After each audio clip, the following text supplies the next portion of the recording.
जय वाल्मीकि। आज का योगामृत वीर आदि प्रकाश जी उनके परिवार के द्वारा और विशेष तौर पे उनकी वीरांगी की हार्दिक इच्छा और आज ही नहीं, इससे पहले भी कई बार जवाहर नगर के इस मोहल्ले की महिलाओं को इकट्ठा करके योगामृत यहाँ आदि प्रकाश जी की वीरांगी के द्वारा हुआ और आज विशेष तौर पे जो सृष्टिकर्ता वाल्मीकि दयावान जी ने इस परिवार के ऊपर अपनी अमृत वर्षा की है। परिवार में एक नए सदस्य का आगमन हुआ, मोक्ष द्राविड़। उस बच्चे के जन्म की खुशी में उस परमात्मा को जिसको हम कहते हैं कि असीमित शक्ति तेरी, वर्णन करे कैसे तुझ मेरी। और कई बार उसकी कृपा इतनी होती है कि हमारी झोली जो है वो छोटी पड़ जाती है। और हमेशा वो परमात्मा जो करते हैं, जो भी फैसला लेते हैं, वही हमारे लिए बेहतर होता है। हम उसमें से कुछ कुछ चुन लेते हैं। हम कभी चुन लेते हैं जिससे हमें लाभ हो, जिससे हमें फायदा हो, जब उन दो पलों की जो खुशी देता है हम उसको अच्छा मान लेते हैं। मगर जिसको हम कहते हैं कि वो अजर अमर है, वो पल पल की खबर रखने वाला है, वो जिसको ग्रंथों में कहा गया कि वो त्रिकालदर्शी है, हमारे मनों की खबर रखता है, तीनों कालों में जो घटित हो रहा है वो उसे जानता है। ओए कौन है ये? बैठ जाओ बेटे, बैठ जाओ तो चले जाओ बाहर। नहीं अच्छा लगता तो जाओ।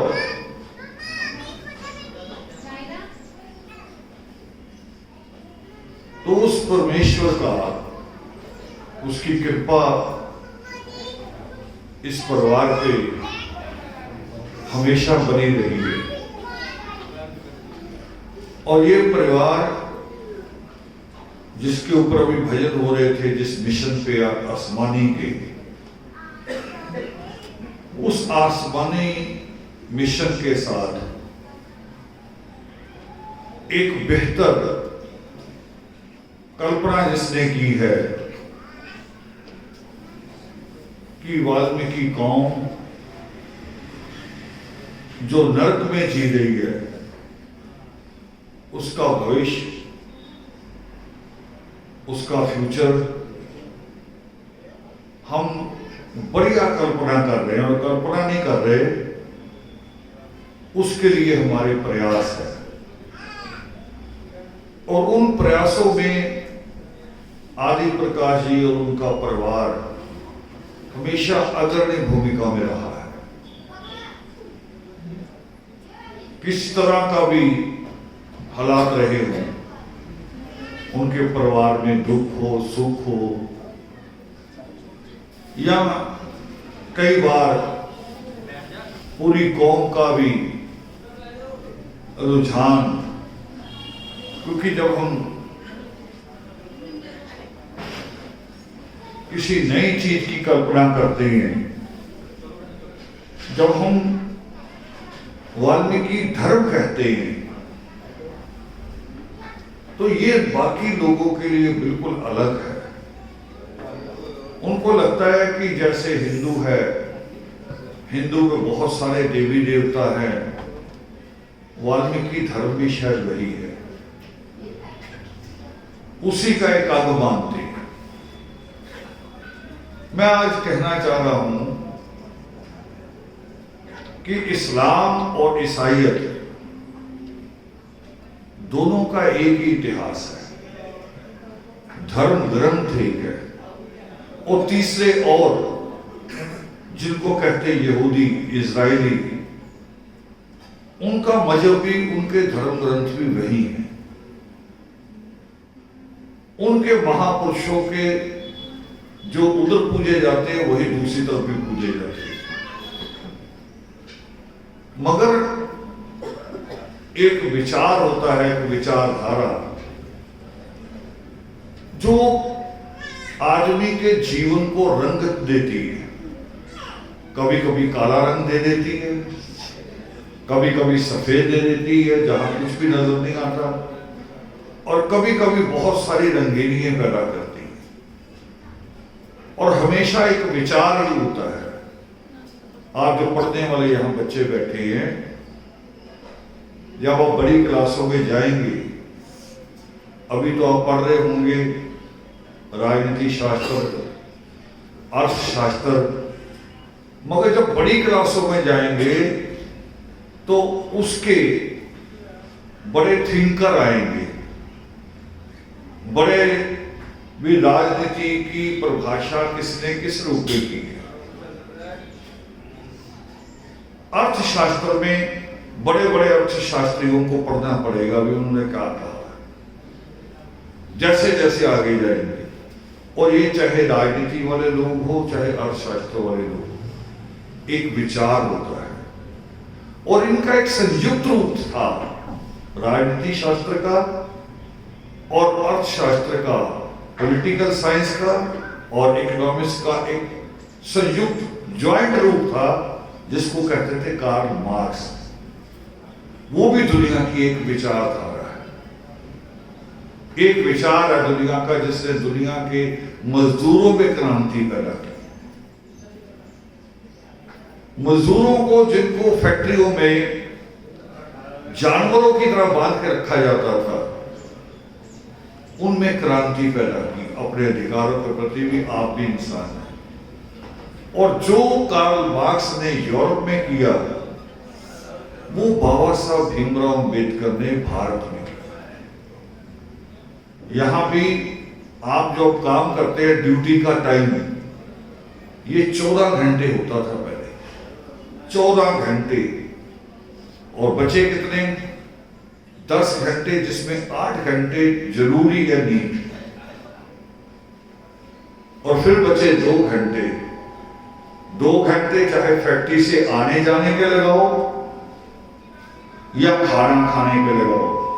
बेटे क्या हो रहा है, तुम मोबाइल पे लगे हो, वो 2 घंटे कहीं भी इस्तेमाल कर लो। मगर आदमी ने तो दुख सुख में भी जाना है, रिश्तेदारियां भी देखनी है, और इंसान को एक राजनीतिक थिंकर, अरस्तु ने कहा कि ये समाज एक जीव है, तो समाज के सारे रिश्तों को बांध के रखता है, तो उसके लिए क्रांति पैदा की, उसको भी कहते थे विचार। मगर बाबा साहब भीमराव अंबेडकर की क्रांति के बावजूद, बाबा साहब अंबेडकर की लड़ाई के बावजूद, उनकी कुर्बानियां, 4 बच्चे उन्होंने कुर्बान किए, उसके बावजूद वाल्मीकि कौम में कोई हिलजुल नहीं थी, कहीं भी नहीं थी। एक महाराष्ट्र के महार को छोड़कर बाकी सारा देश का जो वाल्मीकि समाज है वो सोया पड़ा था, जिस नर्क में जी रहा था उसको अपना जीवन समझ रहा था, उसी को जीवन मान के चलता था। बाबा साहब अम्बेडकर जब एक बार नागपुर की एक सभा में बोल रहे थे, उन्होंने कहा कि जब ब्राह्मण की औरत, बनिए की औरत, किसी ठाकुर की औरत, जब उसके पेट में बच्चा पल रहा होता है तो जन्म से पहले वो सपने लेनी शुरू करती है कि मेरा बच्चा कहां का डीसी बनेगा, मेरा बच्चा कहां का पुलिस कप्तान बनेगा। मगर बाबा साहब अम्बेडकर की आंख में आंसू थे। उन्होंने भरे हुए दिल से कहा कि जब मेरे समाज की औरत उसके पेट में बच्चा होता है तो वो डीसी एसएसपी की बात नहीं सोचती, वो प्रोफेसर और वकील बनने की बात नहीं सोचती। मेरे समाज की औरत ये सोचती है कि जब इस बच्चे का जन्म होगा तो इसके दादा की नगर पालिका से रिटायरमेंट हो जाएगी कि नहीं हो जाएगा। ये आज का नहीं, उस वक्त का समय बता रहा हूं। उस वक्त का समय था कि दादा रिटायर होते ही अफसर को कहता था ये पोता बड़ा हो गया, इसका नाम अब इसे लगा लो, और अफसर ही नौकरी लगा लिया करते थे उस वक्त। ये तो पिछले 25 साल से सिस्टम बदला है, उस वक्त ये सिस्टम नहीं था।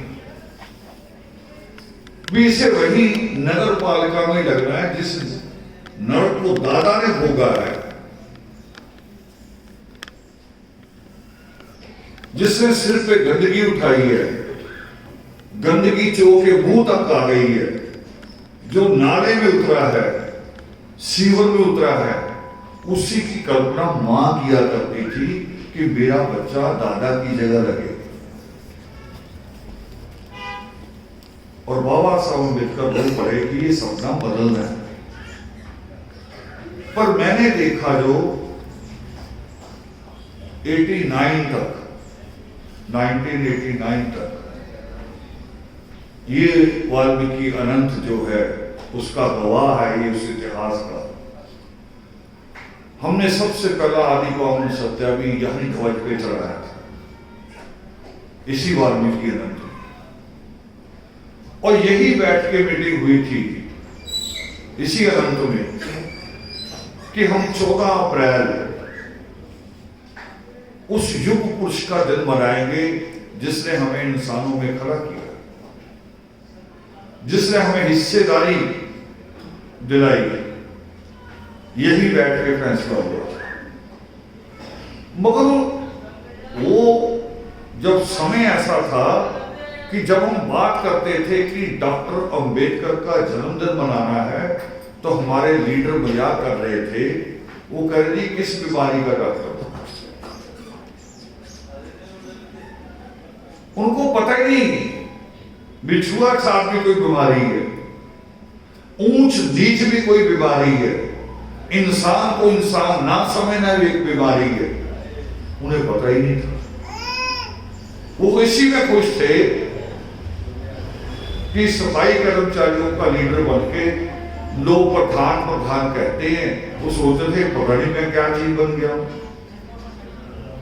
मगर ये नहीं पता था कि प्रधान प्रधान कहने के पीछे मंशा, जो तस्वीर, जो चित्र आपका बनता था, वो वही बनता था जो कूड़े की ढेर के ऊपर खड़े हुए आदमी का होता था, उससे ज्यादा कुछ नहीं। कोई आदमी आपको आके कहे कि जो सब्जी मंडी है, मैं उन सब्जी मंडी की सारी दुकानों का प्रधान हूं, तो आपको क्या दिखाई देगा कि बहुत सारी सब्जियां पड़ी हैं, बोरियां पड़ी हैं, और ये सबसे ऊंचे वाला उसमें से है, यही लगेगा। कोई आके कहे मैं डॉक्टरों का प्रेसिडेंट हूं या वकीलों का प्रधान हूं, तो आपको लगेगा कि अदालत है, कोर्ट है, और इसका रुतबा सबसे ऊपर। और कोई कहे कि मैं सफाई कर्मचारियों का प्रधान हूं, तो वो क्या दिखाई देगा,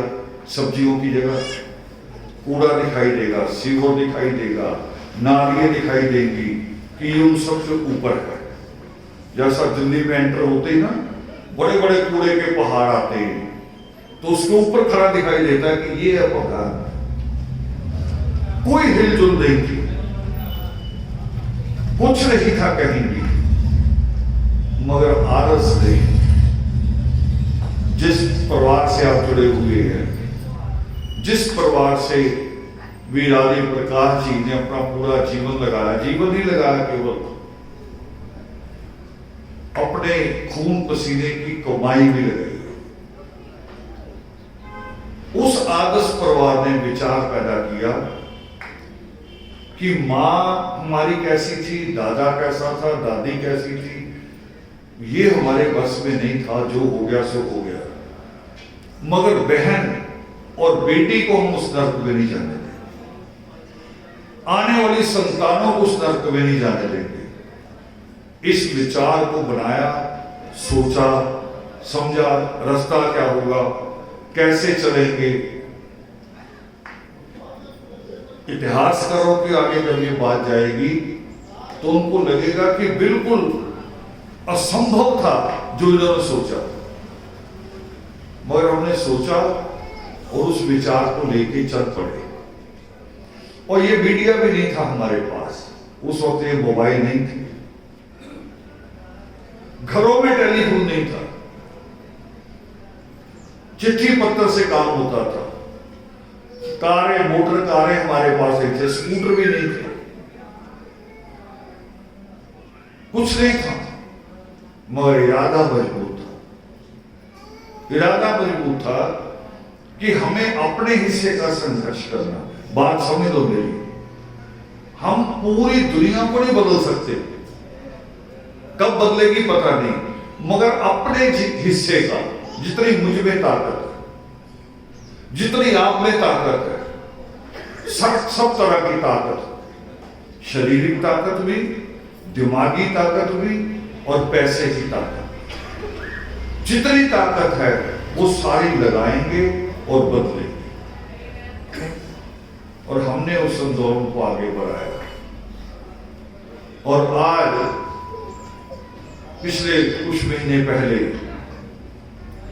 मेरे सामने एक सवाल आ गया कि वाल्मीकि उपवन पे हम बार बार अपील डालते थे कि बच्चे जब छुट्टियां हो जाए तो यहां आ जाए सेवा के लिए। वो किसी ने बिना सोचे समझे एक कटाक्ष कर दिया उन्होंने अपने घर बैठे, मगर वहां कोई मेंबर बैठा होगा हमारा, उसने मुझे कहा, वो कह रहे कि उन्होंने कहा कि अपने बच्चे तो उन्होंने बड़े बड़े कॉलेजों में, बड़े बड़े स्कूलों में लगा रखे हैं, और दूसरों के बच्चों को कहते हैं उपवन पे आके सेवा करो। उससे पहले मैंने सोचा नहीं था, और मेरे पास जब ये बात आई तो वाल्मीकि उपवन की उस जगह पे मैं बैठा था जो हमने ऐतिहासिक जगह बनाई है, जिस जगह हमारे बच्चे, हमारे साथी ऐसी सर्दी में एक छोटी सी कुटिया बना के, काला सा पॉलीथीन होता है, वो काला पॉलीथीन लगा के उसके अंदर रहेंगे, वो यादगार जो बनाई है, मैं उस जगह बैठा था। और मैंने अभी लंकेश को बुलाया, मैंने कहा इधर आओ, मुझे भी याद है, मैंने जहां तक है थोड़ा सा तुम भी जोर लगाओ भी। आज तक जितने बच्चे यहां सेवा करने आए हैं, चाहे लड़के आए हैं या लड़कियां आई हैं, उनमें अनपढ़ कितने थे और पढ़े लिखे कितने थे, और पढ़े लिखे बड़ी क्लासों वाले, पढ़े लिखे स्कूल वाले नहीं, कॉलेज और यूनिवर्सिटी वाले कितने थे। तो उसने खड़े खड़े अनुमान लगाया, वो कह रहे अनपढ़ों में तो बहुत लगता ही नहीं कि बच्चों में आया हो, और बड़ों को अनपढ़ नहीं कह सकते, क्योंकि बड़े तो प्रयास में हैं कि उनके बच्चे पढ़ जाए, उनको नहीं कह सकते, मगर जो युवा आए हैं, यूथ आया है, वो तो 100% पढ़ा लिखा, और 100% में 75% कॉलेज और यूनिवर्सिटी से जुड़ा हुआ है। ये बड़ा आंकड़ा नहीं है, मगर फिर भी गर्व कर सकते कि हमने जो शुरुआत की थी वो बीज अंकुरित हुए हैं, खराब नहीं हुए। वो पौधे बन रहे हैं, आगे चल के पेड़ बनेंगे, वो पौधे चल पड़े हैं और इस कौम का नक्शा बदल देंगे। और आज एक बच्चे का जब हम जन्मदिन की खुशी मना रहे हैं तो उस पर यही बात, यही चिंतन होना चाहिए। केक कितना खूबसूरत होगा, उसके लिए ड्रेस कितनी खूबसूरत खरीदी जाएगी, ये चिंता नहीं होनी चाहिए। चिंता ये होनी चाहिए कि जब ये बड़ा होगा तो इसके घर के बाहर जो नेम प्लेट लगेगी वो कितनी खूबसूरत होगी। लोग उस नेम प्लेट को किस रूप में पढ़ेंगे, अदब के रूप में पढ़ेंगे, गर्व के रूप में भी पढ़ेंगे कि नहीं पढ़ेंगे। गर्व किस पे करेगा आदमी? अगर कोई डीसी बनेगा, कोई जज बनेगा, कोई इंजीनियर बनेगा तो पढ़ के आदमी गर्व करेगा कि मेरी कौम का बच्चा है। ये चिंतन जरूरी है। और मैं जब ये बात करता हूं तो रिश्तेदार, मैं कहता हूं रिश्तेदार जीव खतरनाक होता है सबसे, उनके हजम नहीं होती। दो कारणों से नहीं होती। एक तो रिश्तेदार जब भी कभी आता है ना, आप जब भी बुलाओ उसको समझ में नहीं आता योगा में, आप कहो आदि नित्यम का पाठ, ये भी उसे समझ में नहीं आता। वो करो रिश्तेदार के यहां जा रहे हैं, सेवा करवाने, हमारी सेवा हो, अधिकार रखता है अपना कि रिश्तेदार के जाना है तो सेवा करवानी है। तो उसको ये योगामृत समझ में नहीं आता। एक कारण ये है। एक दूसरा कारण है, जब हम लोग गुरु नानक देव भवन में हमारा जो सेमिनार होता है, शायद 4-5 साल पहले का सेमिनार था, एक बेटी जलंधर से आई थी, जलंधर के संग्राम महोदय से। उसने ये शब्द चीख चीख के माइक से कहे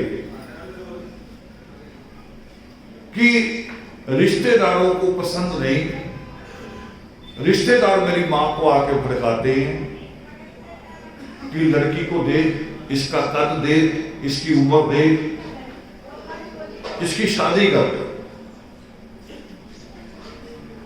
और हमने वही मन से उसे कहा, बेटे थोड़ा सा आगे भी बताओ कि रिश्तेदार क्यों कहते हैं, तुम्हें समझ है कि नहीं है? वो कहीं पूरी समझ है। ताई आके कहती है, बुआ कहती है, इसलिए कहती है क्योंकि उनके बच्चे पढ़े नहीं।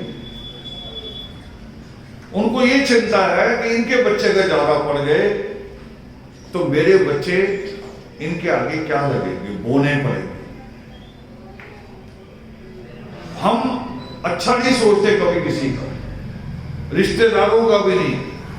हम सोचते हमसे आगे ना निकल जाए, हमारे आगे ऐसे हाथ फैला के खड़ा हो तो ठीक है, कहीं ऐसा ना हो जाए कि हम उसके आगे हाथ फैला के खड़े हो जाए।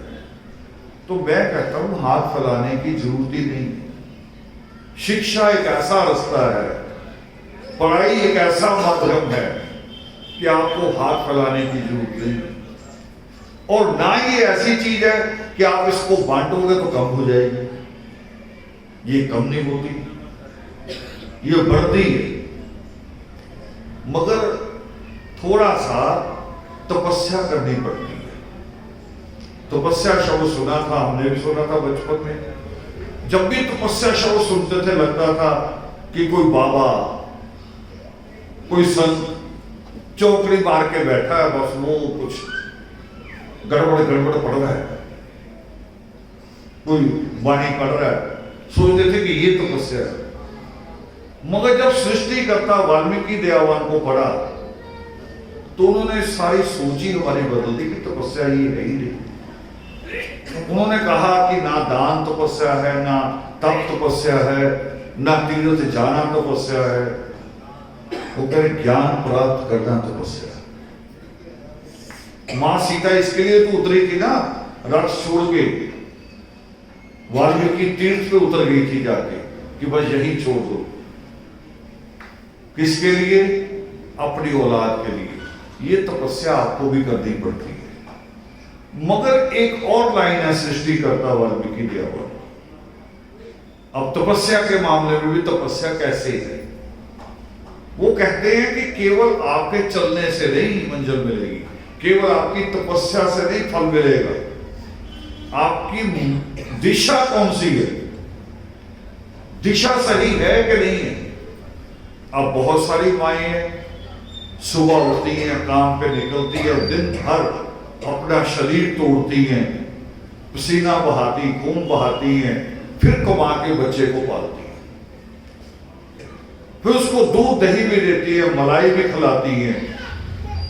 अब वो कहते हैं, सोचे मेरी तपस्या ठीक है, मगर नहीं, दिशा ठीक नहीं है। ये खाना पेट भरना ये तो सारे जानवर भी करते हैं। शेरनी शिकार करके देती है अपने बच्चों को कि लो खाओ। पक्षी दाना चुग के लाते अंदर मुंह के अंदर, फिर उसको उगलते हैं बच्चों के आगे। उगलना कितना मुश्किल, आपको उल्टी आ जाए तो क्या हालत आपकी खराब हो जाएगा।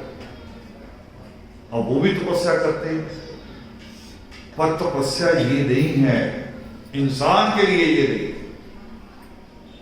इंसान के लिए तपस्या है कि उसका बच्चा वो बने जिसको अड़ोस पड़ोस, जिसको उसका मोहल्ला, उसका गांव उसको देख के गर्व करे और अपने बच्चों को कहे, अपने बच्चों को कहे कि उसकी संगत में रहो। ये ना कहना पड़ जाए किसी को कि इस बच्चे से बच के रहो। और हम कहते हैं कई बार कि मैं तुम्हें उस बच्चे के साथ घूमते हुए ना देखो। लड़कों को भी कहते हैं, लड़कियों से भी कहते हैं। तपस्या ये है असल। तपस्या वो नहीं है कि रोटी खिला दी, पेट भर दिया, जानवर की तरह मोह दी। हमने उसको बनाया क्या है? हम जब जाएं संसार से तो हम अपने पीछे कैसे बच्चे छोड़ के जाएं? लोग उनसे डरे, लोगों में उनकी दहशत हो या लोगों में उनका प्रेम हो। ये तपस्या है असल, जिसको करने में हम चूक कर रहे थे, जिसको नहीं किया और बाबा साहब अम्बेडकर रोते थे जिसको याद करते। और आज आदर्श का आंदोलन, वो चाहे पंजाब हो, चाहे उत्तराखंड हो, पश्चिम उत्तर प्रदेश हो या पूर्वी उत्तर प्रदेश हो, राजस्थान हो, जहां जहां आदर्श जाती है, जहां जहां हम अपना विचार लेके जाते हैं, वहां वहां परिवर्तन है। परिवर्तन है, क्रांति है। और एक कल में मेरी बात हो रही थी एक बेटी से, और उससे पहले एक बेटी से बात हुई, वो मैंने कही आपको शायद बताई योग महापर्व में भी। और फिर अमृतसर के आज कुछ साथी हमारे पुराने आए, हमसे गुस्सा। वो आए आज वाल्मीकि उपवन पे। इन तीनों चीजों में ये अमृतसर के जो साथी आए, जिस बेटी से रात में बात कर रहा था उससे भी, और जिस बेटी ने कहा कि मुझे 7 साल बाद हिम्मत हुई आपसे माफी मांगने, बेटे बाहर घुमा लो। तो उस तीनों का एक विचार था, एक मत से उन्होंने एक बात कही। वो कह रहे जो 4 दिन भी आपकी संगत में रह जाता है वो मुक्त नहीं हो सकता, दिमागी मुक्त नहीं हो सकता। ऊपर से आपसे लड़ता रहे, गुस्से रहे, जो मर्जी हो, वो इन विचारों से मुक्त नहीं हो सकता। दुनिया की सबसे बड़ी चीज ही विचार है। और जो गुलामी है वो भी एक विचार है। आपको पता कि गुलामी भी एक विचार है। हम लोग किसी ने हमें हथकड़ियों में थोड़ी जकड़ रखा है, हमारे पैरों में कोई भेड़िए थोड़ी हैं। वो गुलामी का एक विचार था जिससे हम गुलाम थे, हम उस गुलामी को समझते थे। अब मैं छोटी सी मिसाल दे देता हूं। हमारे घरों में कहा जाता था कि रात का सब्जी गर्म करके नहीं खानी, क्योंकि सब्जी आई होती थी दूसरों के घरों से, और दूसरे के घरों वाले कौन सी सब्जी देते थे, जो 2 दिन पहले की हो। और विज्ञान कहता है, एक अच्छी मां भी कहती, वो भी वैज्ञानिक है, वो कह रही जब खाने को गर्म करेंगे तभी पता चलेगा, उसका बैक्टीरिया उठेगा, वो बदबू देगी तो खराब होगा, और महक आएगी तो ठीक होगा। ये विचार दिया हुआ था हमें कि खाना, रात की सब्जी गर्म करके नहीं खानी। हमने उसे पाप समझा हुआ था कि पता नहीं पाप लगेगा। मैंने प्रसाद तक को कह दिया भी प्रसाद भी गर्म करके ही खाना है, उसमें भी पाप नहीं मानना। और ईश्वर क्यों नाराज होगा? प्रसाद गर्म कर रहे, ईश्वर क्यों नाराज होगा? ये विचार दिए हुए थे हमें। अचार नहीं पड़ता था हमारे घरों में, याद करो, बहुत सारे अपनी दादियों को पूछना, कह रहे ये अचार तो किसी महाजन के घर से पड़ के आएगा, हम डालेंगे खराब हो जाएगा। भी क्यों खराब हो जाएगा?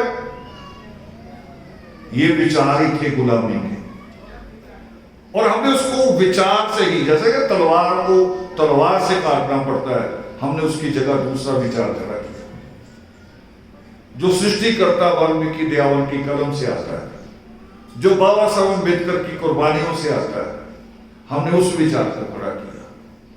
तो इस विचार में तपस्या करनी पड़ेगी आपको। अपने बच्चों पे जितनी लड़कियों पे नजर रखते हो, उतनी लड़कों पे भी नजर रखो। एक तपस्या तो ये है। दूसरा, हर छोटी छोटी बात के लिए झगड़ा नहीं करना करना। ये बहुत बुरा असर डालता बच्चों पे। आपको लगता है कि हम तो पति पत्नी हैं, आजकल तो उसमें भी आता है, इसमें रील आती है कि पत्नियां कहती मेरा अधिकार है लड़ना, तू मुझे मौका क्यों नहीं देता लड़ने का? तू सामान भी सारा ले आया, काम भी सारे कर दिया, मैं लड़ू किससे? ये दुनिया में आपको गुमराह करने वाला विचार है। ये घटिया विचार है कि लड़के जीवन अच्छा लगता है ना। आप लड़ते हो, ठीक लड़ते हो, अच्छा लड़ते हो, बुरा लड़ते हो, आप 1 घंटे में ठीक होते हो या 1 दिन में ठीक होते हो, मगर कभी बच्चे की धड़कन देखना जिस वक्त आप लड़ रहे हो, कभी कान लगाना उसके दिल के ऊपर, उसे लगता कि मेरी दुनिया अभी भी खत्म, अभी भी खत्म, क्योंकि आप दोनों उसकी दुनिया है, अलग अलग दुनिया नहीं। इसलिए मैंने लिखा भी था, एक लखनऊ में एक महिला ने लिखा था एक दिन शेर, मैंने उसके ऊपर पूरा आर्टिकल लिखा कि जीतने की कला तो मुझे आती नहीं, हारने का हुनर मैंने सीख लिया। ये हारना हारदे ही होती, घर में हारना हारदे ही होती, वो जीवन की कई खुशियां देता है। हम जब जमीन खोद के अंदर बीज डाल के फिर मिट्टी डाल देते हैं, उसकी कवर नहीं बनाते, वो बीज आना है बाहर कॉन्क्रीट हो। ये ऐसे ही होता, अपना गुस्सा अगर डाल दोगे जमीन खोद के तो खुशी बन के बाहर आएगा। हम अपना अहम बड़ा रखते हैं, अहंकार बड़ा रखते हैं। तो आज जब वो मेरे सारे साथी आए, लगभग 3-3.5 घंटे बैठे हम लोग, मुझे एक 2 मिनट भी ऐसे नहीं लगे कि जो तनाव के हो, जहां लगी टेंशन हो गई। आए थे शिकायत करने, अपनी शिकायत लेके आए थे, मगर बड़े अच्छे लफ्जों में, बड़ी अच्छी अदब के साथ, और ये कह के कि हम भी आपके बच्चे हैं। फिर उसके आगे कुछ बनता है? कुछ भी नहीं। और ये भी नहीं बनता मैं कहूं अच्छा मेरे बच्चे हैं चलो माफी मांगो, ये भी नहीं बनता। ये भी नहीं बनता अगर रिश्ता। माँ बाप कितनी बार माफी मंगवाते हैं हमसे, बस अच्छा बुरा बताते हैं कि ये करो ये ना करो, और दोबारा हमने किया तो डांट देते हैं, मगर माफी मंगवाने को कभी नहीं कहते बार बार। इसलिए मैंने यहां आते कहा कि जब वो चल के आ गए तो आप भी अपने शब्दों में कहो कि हमारा परिवार है, हम एक दूसरे के साथ हैं, हमारे शौहर ने अगर दुख दिया तो हमें अफसोस है। इसमें छोटा बड़ा नहीं होता। कितने लोग आए वापस आदर्श में, आपको कभी इतिहास कोई याद है कि मैंने कहा हो कि यहां खड़े होकर बोले माफी मांग ले? जब आया मैंने उसे वैसे ही दिल से लगाया, वैसे ही गले से लगाया जैसे वो पहले, क्योंकि परिवार शब्द हमने रखा, परिवार आदर्श परिवार, तो परिवार ऐसे बढ़ता है, चाहे आदर्श परिवार हो चाहे आपका निजी परिवार हो, उसमें अपना अहंकार, अपनी ईर्ष्या, अपना द्वेष सब एक तरफ रखना पड़ता है। और फिर दोबारा दोहरा रहा हूं कि तपस्या जो है, मां को, पिता को, दादी को, बुआ को, सबको मिलकर तपस्या करनी पड़ेगी अगर हमने अपने बच्चों का अच्छा मुस्तकबिल देखना है, अच्छा भविष्य देखना है। केवल खाने पे, कपड़े पे जोर नहीं, इस पे जोर नहीं देना। उसका किरदार, उसका चरित्र कैसा तैयार हो रहा है, उसमें गुण कितने तैयार हो रहे हैं, इस पे जोर देना। मैंने तो उन परिवारों को भी देखा है, कई परिवार ऐसे जिनके पास बड़ा बंगला है, और इतना बड़ा कि उसमें स्विमिंग पूल बनाया हुआ है, नहाने का तालाब, और अपने 1-2 महीने के बच्चे को भी उतार देते हैं उसके अंदर। ऐसे परिवारों को भी देखा है। वो कह रहे सक्षम बनाना है इसको, ये हमारे ऊपर निर्भर न रहे, अपने ऊपर निर्भर रहे। तो हम अजीब बच्चे पैदा करते हैं जिनको कहते हैं गोदी बच्चा। इस कौम ने ज्यादा गोदी बच्चे पैदा किए, जो 20 साल तक मां की गोद में रहता है, बुआ की गोद में रहता है, मौसी की गोद में रहता है, और शादी होने के बाद पत्नी की गोद में चला जाता है। पानी का गिलास नहीं उठाता कभी, वो भी वही मांगेगा। मैं घर में जाता हूं, वो ब्रश के ऊपर पेस्ट भी लगवा के मंगवाते, बाहर जाके बैठ जाएगा कुर्सी पे छोटी सी नीकर में, और फिर बच्चों को, पत्नी को आवाज देता है। मेरा तो हमारे मित्र हैं मगर हरकत बुरी है, उनको कहेंगे मेरा वो ब्रश है, पेस्ट लगा के लाना पेस्ट। मैं जब वो लाए 1-2 बार बच्चे, मैंने कहा इसका मुंह खोल के कर भी दो, बेचारे को इतनी तकलीफ, ये हाथ भी क्यों हिलाना पड़े। कई बाथरूम जाते हैं, वहां जाके मां को कहेंगे टॉवल पकड़ा दे। मैं कहता हूं मत पकड़ाओ, इसको ऐसे ही बाहर आने दो। मैं तो अगर मैं बैठा मैं ऐसे ही करता हूं। ये नहीं करना बेटे, सक्षम बनना है। नीरज जी बैठे हैं, कभी किसी दिन को मौका मिले आप कभी इनको पूछें कि ट्रेनिंग क्या है। ट्रेनिंग ये है कि आप जंगल में फंस जाओ, 1 हफ्ता फंसे रहो, कैसे पानी ढूंढना है, कैसे खाना ढूंढना है, कैसे जिंदा रहना है, ये सिखाया जाता है। और ये तो इंसान है ना, हमारे जैसे 2 हाथ पैर वाले, मगर हम अपने लड़के को बिल्कुल अपाहिज बना देते हैं। जैसा वो क्या कहते हैं हॉस्पिटल में होता, कौन सा हो, आईसीयू भी नहीं होता। कह रहे आईसीयू में क्यों ले गए, बीमारी तो वही होती है। वो कह रहे यहाँ से थोड़ी केयर ज्यादा होगी। हमारी माओ ने घरों को आईसीयू बना रखा, लड़कों का, लड़कियों का नहीं। उनको तो खूब घसीटती है, उनको कहेगी पोछा लगाना भी सीख, बर्तन भी सीख, वो भी सीख। हाँ नहीं, ये नहीं सीख रहे, सीखना ऐसे भी पड़ेगा। बेटे सक्षम बनना है, कल को पढ़ने बाहर जाओ तो आपको उस वक्त डर होना पड़े। सारे बच्चे करते, मैं जिन बच्चों की बात कर रहा था अभी, कि 75% बच्चे यूनिवर्सिटी से आते हैं वहां उपवन पे काम करने, वो अपने सारे काम करते हैं। मैं जिस बेटी की रात बात कर रहा था, वो बात कर रही कोई 53 मिनट हो गए, कल पेपर खत्म हुए थे उनके नेट के, तो तसल्ली से बात कर रहे थे खुश होकर।